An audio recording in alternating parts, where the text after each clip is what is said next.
National Archives is the ultimate library. You are hearing the voices of people from the past. Nobody has heard these voices before. The first thing that really struck me was how vivid some of these lives appeared on paper. Fiction plays such an important role in historical work. It's making it human, not just a name, not just a fingerprint. They feel and breathe and sense just like us.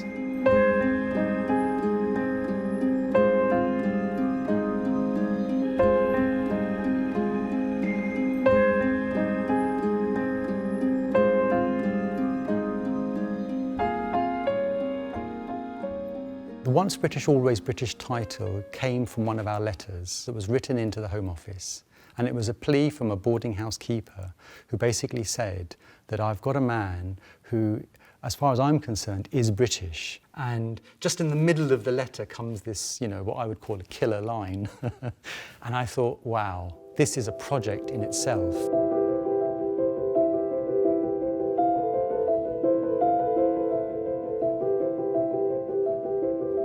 There's a lot of fear that's been built up during the war about aliens, the enemy, this whole idea of borders, who can belong, who can't belong. And that's where Once British, Always British then becomes this kind of clarion call for those who are saying, yeah, but hold on, I am British, let's have the debate about it.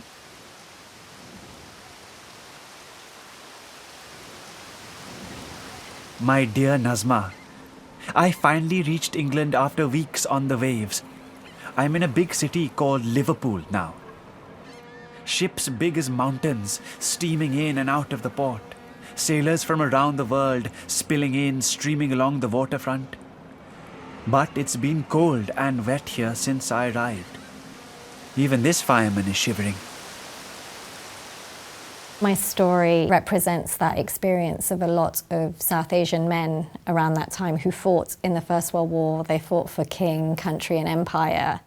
But once they got here, the burden of proof of citizenship was placed on them. And that process became increasingly difficult through the 20s, quite deliberately, because the government wanted to make that process much harder for them. So you claim to be a British subject? Yes. Do you have anyone that can vouch for that? I asked my father, maybe he know. You don't have a passport, don't have a registration card.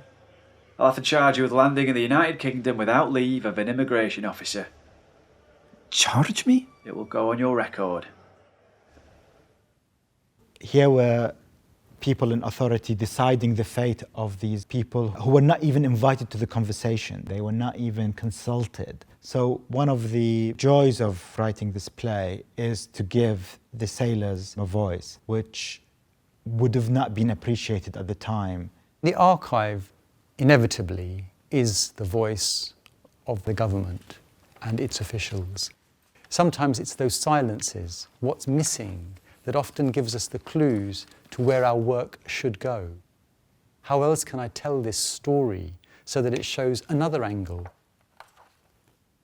I think what made it easier for me was trying to parallel Asian Lascar migration in the early 1900s with modern-day immigration. I wanted the story to be set in that particular historic time period, but also to be able to exist in a modern context as well. Why everyone stare?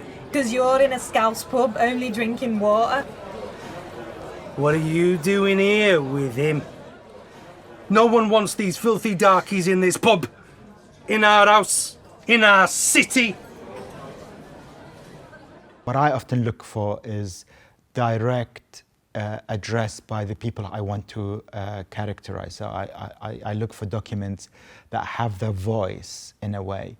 And of course, it's a formal voice. It's a voice where they're writing to a government or something like that.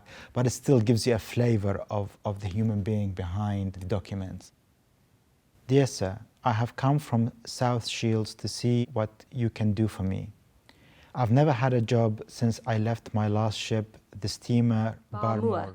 On the 23rd of October 1930, I was put off on account of having no registration card.